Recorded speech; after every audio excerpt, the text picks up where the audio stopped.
안녕하세요. 아나운서 김지효입니다. 네, 오늘 이 노란 의자에 아주 특별한 분을 모실 텐데요.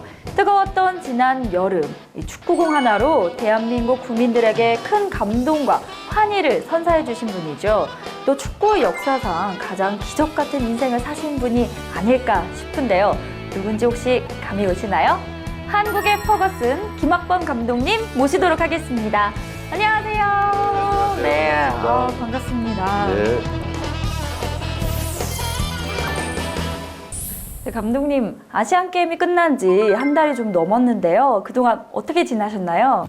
굉장히 바쁘게 지냈어요. 여러 가지 행사하고 또 인사할 때 인사 다니고 또 앞으로 또 있을 선수 선발에 대해서도 경기도 보러 다니고 아주 감명 있게 경기를 봤다고 굉장히 고맙다고 하시는 분들이 많이 생겨서 또 책임감이 무거워졌다는 걸 좀 느낄 수가 있었습니다.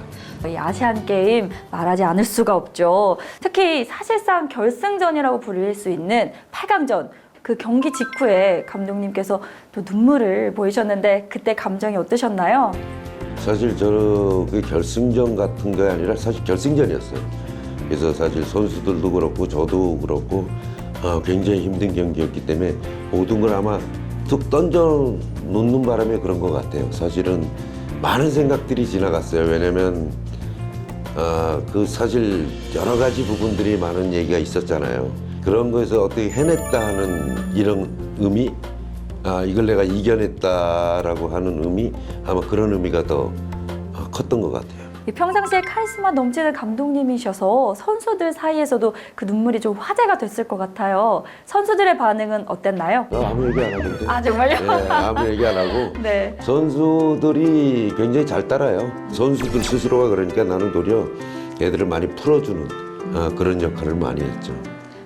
저 하나도 절대로 안 무섭습니다.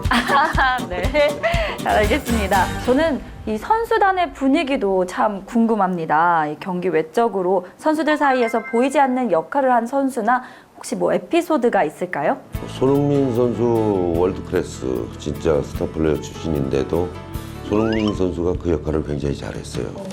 진짜 후배들을 위해서 헌신을 했어요. 굉장히 기감이 되는 선수예요. 진짜 큰 선수인데 저 선수가 그런 역할을 한다? 이런 부분에서 굉장히 애들이 잘 따랐어요. 네, 이승우 선수의 평소의 모습은 어떤가요? 평소 그대로예요. 네. 네, 얼굴도 애띠게 생기고 진짜 당돌한 선수예요. 자신만만하고 번호를 10번을 안 줬다고 삐졌더라고요. 그래서 진짜 삐졌어요. 그래서 야 승우야, 내가 너한테 17번 준 이유를 알아라. 너 17세 때 네가 일본 애들 6명을 돌파해서 골 넣었잖아. 그때만큼만 활약해줘. 그래서 내가 너 17번 준 거야. 그럼 또 그때 그랬더니 그때서 얼굴이 환해져. 진짜 10번 안 줬더니 삐졌어요. 지금은 명실공히 대한민국의 최고의 지도자라고 말씀드릴 수 있지만 이 선수 시절의 감독님 모습도 궁금합니다. 사실 감독님은 KB국민은행과 깊은 인연이 있으시잖아요. 제가 83년 7월에 국민은행에 입단을 했는데 그때는 금융단하고 프로하고 같이 경기를 할 때였어요. 그래서 평생 직장을 택하자 그래서 국민은행에 왔고요. 국민은행에 와서 사실 많은 경기들을 우승했어요. 사실 현역 출신 첫 대리도 접니다.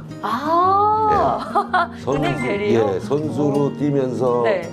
대리 발령받은 게 전체 우리나라 은행 출신 축구 선수들 중에서 제가 최초입니다.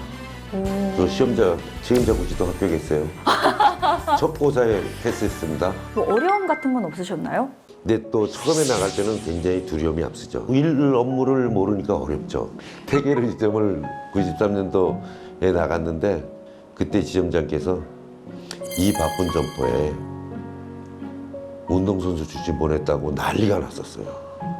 그래서 처음에 들어가서 찬밥 신세 받았어요. 그거를 제가 6개월 만에 바꿔놨습니다. 그때 사실 제일 먼저 출근하고 제일 늦게 퇴근한다.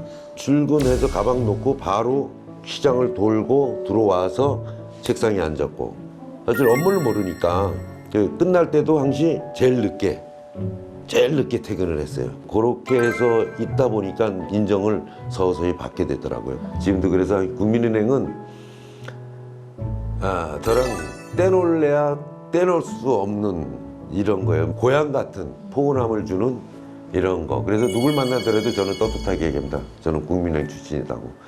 제가 듣기로는 현재 감독님의 아드님 분도 KB와 특별한 인연이 있다고 들었는데요. 어떤 인연인가요?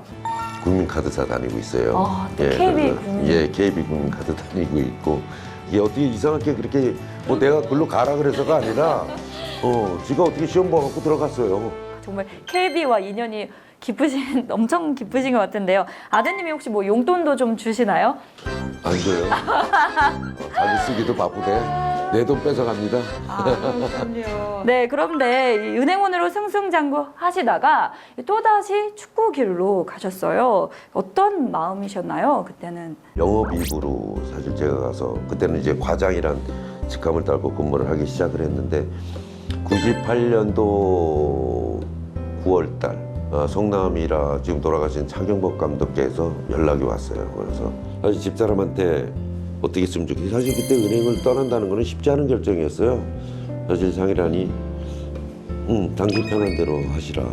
뭐 당신이 하고 싶은 거 하라는 것이 제일 큰 힘이 됐고, 두 번째는 밤새면서 은행 일을 할 수 없었는데 축구 일은 내가 밤새면서 할 수 있겠더라고요.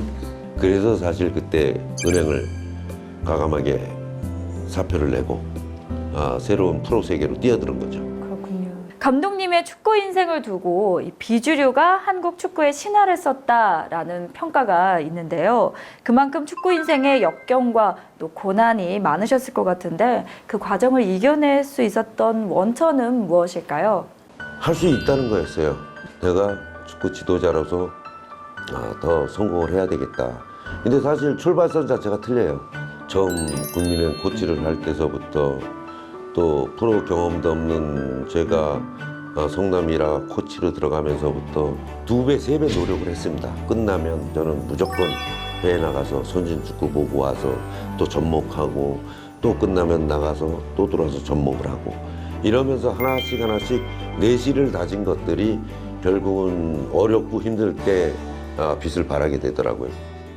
네, 감독님께서 또다시 이 인생에 큰 도전을 하신 것처럼 이 꿈을 위해서 먼 타국에서 도전을 이어가고 있는 젊은 축구 선수들이 있는데요. 혹시 꿈 FC라고 들어보셨나요? 이제 들어보고 그쪽 상황도 잘 알고 있습니다. 현장에 있을 때 그 얘기를 들었어요. 스페인에 있을 때. 힘들죠. 사실 7부 리그서부터 한다는 거는 굉장히 힘든데 저거만 한국 선수들이니까 가능해요. 그 어렵고 힘든 것을 참아내면 좋은 결과가 있을 거라고 저는 보고 있습니다. 끝까지 열심히 하면 포기하지 않으면 아마 진짜 한국에서 대표 선수가 되는 꿈도 꿈이 아니고 현실로 이루어질 수 있다고 아마 보여집니다. 네, 감독님의 이런 격려가 꿈 FC 선수들에게 큰 힘이 됐을 것 같습니다. 네, 오늘 감독님 좋은 말씀 감사합니다. 감사합니다. 감사합니다.